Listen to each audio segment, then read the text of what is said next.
ये वर्ड पूरी तरीके से ट्रैप से भरा हुआ है जो कि मेंस को वीक कर रहा है एंड किसी को भी वीक मैन पसंद नहीं है। एट द सेम टाइम अगर तुम एक स्ट्रॉन्ग मैन हो या फिर कोई अगर स्ट्रॉन्ग है तो उसे लोग प्रेस करेंगे, उसे लोग इम्ब्रेस करेंगे, उसे अच्छा मानेंगे, उसको मैस्कुलिन मानेंगे।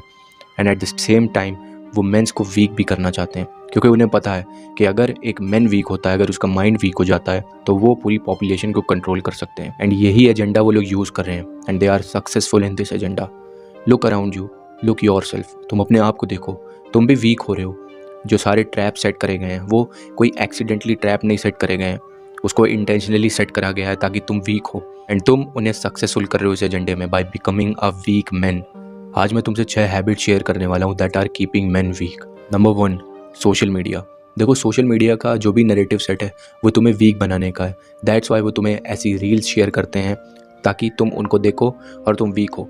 तुम समझ सकते हो मैं क्या कहना चाहता हूँ। तुम क्या देख रहे हो आजकल, स्पेशली इंस्टाग्राम पर तुम ऐसे लोगों को देख रहे हो, तुम लड़कियों को देख रहे हो एंड देन तुम्हें भी पता है तुम क्या कर रहे हो and that's making you a weak person. तुम्हारे अराउंड आजकल सारे लोग, तुम कहीं भी जाते हो, तुम चाहे कहीं घूमने जाओ, तुम जिम में जाओ, सबके हाथ में फ़ोन रहता है एंड वो उसी में इन्वॉल्व रहते हैं। सोशल मीडिया को मैं बिल्कुल नहीं बोल रहा हूँ कि गलत चीज़ है, बट अगर तुम सोशल मीडिया को अच्छे से यूज़ करोगे तो तुम्हारे लिए बहुत अच्छी चीज़ भी है, but at the same time अगर तुम इसे गलत तरीके से यूज़ करोगे तो इससे भयंकर तुम्हारे लिए कोई भी चीज़ नहीं है जो तुम्हें बर्बाद कर रही है। अगर तुम सोशल मीडिया को यूज़ नहीं करते हो तो सोशल मीडिया तुम्हें यूज़ करेगी एंड जो कि हो ही रहा है। तुम सोशल मीडिया को यूज़ नहीं कर रहे हो, वो तुम्हें यूज़ कर रही है। तुम रैंडमली शॉर्ट स्क्रॉल कर रहे हो जिससे तुम्हारा अटेंशन स्पैन भी खत्म हो रहा है एंड तुम उसके स्लेव बनते चले जा रहे हो। तुम गुलामी कर रहे हो सोशल मीडिया की, इन द सेंस तुम्हारा शुरू होता है सुबह सोशल मीडिया से और एंड होता है सोशल मीडिया से, और ये तुम्हें वीक मैन बना रही है। Habit number 2, friendship.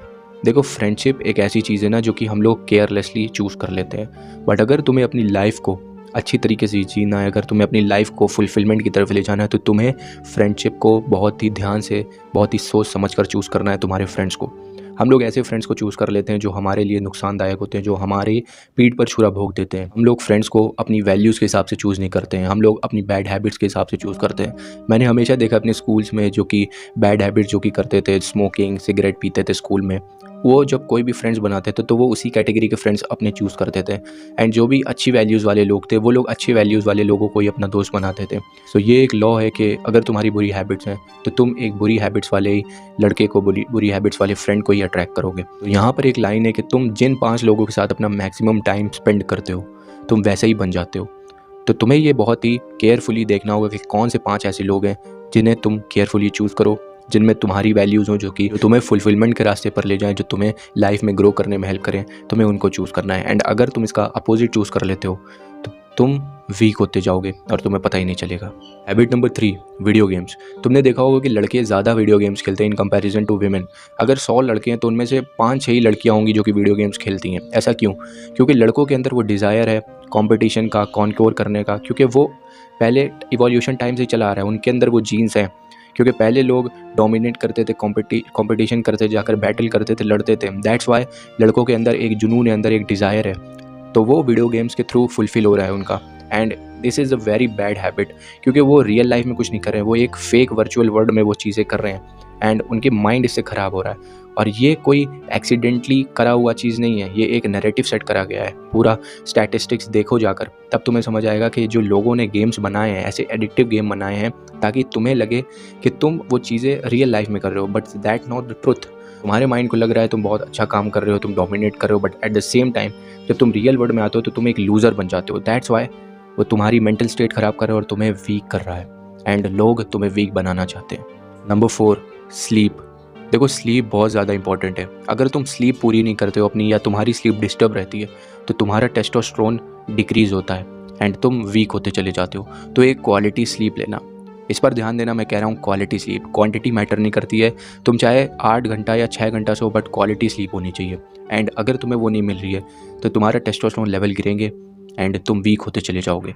तो मैं तुम्हें यहाँ पर एक रूल ऑफ थंब दूंगा 10-3-1 का, कि तुम्हें सोने से 10 घंटे पहले कोई भी कैफ़ीन नहीं पीनी है एंड 3 घंटे पहले तुम्हें सोने से खाना नहीं खाना है एंड 1 घंटे सोने से पहले तुम्हें कोई भी टेक्नोलॉजी के सामने नहीं बैठना है। और जब तुम ये चीज़ें स्टार्ट कर दोगे तो तुम्हारी जो स्लीप है वो ऑटोमेटिकली क्वालिटी स्लीप में कन्वर्ट हो जाएगी, तुम्हें नींद अच्छे से आएगी और प्रॉपर अगर तुम 6 घंटे भी सोते हो तब भी तुम्हें क्वालिटी स्लीप मिलेगी।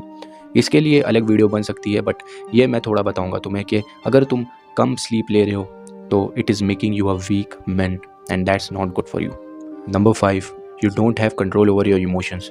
अगर तुम्हें अपने इमोशंस पर ज़रा भी कंट्रोल नहीं है, कोई भी कुछ भी बोल देता है, तुम ज़रा सी बात पर एग्रेसिव हो जाते हो, तुम्हारे दिमाग में कोई भी इमोशन आती है तुम तुरंत उस पर रिएक्ट कर लेते हो। जस्ट लाइक अगर तुम्हारे दिमाग में लस्ट आ रही है, तुम्हें फैप करने का मन कर रहा है, तो तुम उसे तुरंत कर देते हो। So you don't have any control over your mind, this is the symptom. ये तुम्हारे लिए एक साइन है। तो अगर तुम ऐसे कर रहे हो तो तुम वीक हो, तुम्हारी इमोशंस वीक हैं, तुम्हें पता ही नहीं है कि तुम्हारी इमोशंस पर कैसे कंट्रोल करा जाता है। मैंने सोशल मीडिया पे देखा है कि बहुत लोग बोलते हैं मर्द रोते नहीं हैं, लड़के रोते नहीं हैं, और फिर बोलते हैं लोग कि लड़कों को भी रोना चाहिए, उनको भी इमोशन दिखाने का हक है। ठीक है, बट ये मैस्कुलिनिटी की पहचान नहीं है कि तुम दूसरों के सामने अपनी इमोशन एक्सप्रेस कर रहे हो, दूसरों के सामने रो रहे हो। वो तुम्हें वीक बनाता है दूसरों की नज़र में। देखो, ये सब सोशल मीडिया पे बहुत अच्छा लगता है बोलने में, बट अगर तुम रियलिटी में रोते हो ना किसी के सामने, तो लोग चाहे जितना मर्जी तुम्हें वीक ही बोलेंगे, तुमसे बात करना पसंद नहीं करेंगे। क्योंकि अगर एक इवोल्यूशन टाइम में जब ट्राइबल पीपल रहते थे, तो अगर वहाँ का एक मर्द जो था वो रोता कि मुझे खाना नहीं लाना है आज, मुझे डर लगता है, तो क्या वो अपनी फैमिली को सपोर्ट कर पाता? क्या उसके फैमिली वाले उसके साथ रहते हैं? नहीं रहते, वो लोग छोड़कर किसी और मर्द के पास चले जाते हैं। तो ये पॉसिबल नहीं है। एक टाइम पर तुम्हें सहानुभूति मिल सकती है, इन द सेंस मैं बोलूँ तो, बट तुम्हें लॉन्ग टर्म में ये काम नहीं करेगा अगर तुम्हारा रोने वाला बिहेवियर आ जाता है। तुम अगर अपनी इमोशंस को शो करते हो तो it's making you a weak man and that's not good for you. Number 6 is blaming others. देखो, अगर तुम ऐसे इंसान हो जो कि तुम दूसरों के ऊपर उंगली उठाते हो, खुद की गलती पर भी दूसरों को कहते हो, दूसरों को ब्लेम करते हो कि तुम्हारी गलती है, अगर तुम ऐसा ना करते तो ऐसा ना होता, इसमें मेरी कोई गलती नहीं है, तुमने ऐसा किया इसलिए ऐसा हुआ, अगर वो ऐसा ना करता तो मेरे साथ ऐसा ना होता। इसको कहते हैं कभी भी अपनी गलती को ना मानना। और अगर तुम अपनी गलती नहीं मानोगे तो तुम कभी भी कुछ सीखोगे नहीं उससे, कभी एक्सपीरियंस नहीं तुम्हारे अंदर आएगा, एंड कभी भी तुम अपनी गलतियों को सुधार नहीं पाओगे, क्योंकि तुम्हें लगता है तुम गलती मानी, तुम्हारी कोई गलती है ही नहीं। रिस्पॉन्सिबिलिटी लेना बहुत अच्छी चीज़ होती है, क्योंकि ये तुम्हें चैलेंज करता है, इससे तुम ग्रो होते हो अपनी ज़िंदगी में। But at the same time अगर तुम किसी को ब्लेम करते हो अपनी गलती की वजह से, तो ये बहुत बड़ी चीज़ है। तो तुम्हें एक्नॉलेज करना है अपने आप को, तुम्हें एम्ब्रेस करना है कि हाँ, ये तुम्हें रिस्पॉन्सिबिलिटी लेनी है अपने ऊपर के, हाँ इसमें मेरी गलती थी, I accept it and I will move forward. तो वहाँ से आगे बढ़ जाओ। तो अगर तुम अपनी कोई भी चीज़ को जो तुमने करी है और दूसरों को ब्लेम करते हो, तो तुम बैठे रहोगे इसी ओवर थिंकिंग में कि मेरी गलती नहीं है, इसमें दूसरे का हाथ है, एंड वो तुम्हें वीक करता जाएगा। So these are 6 habits that are making man week.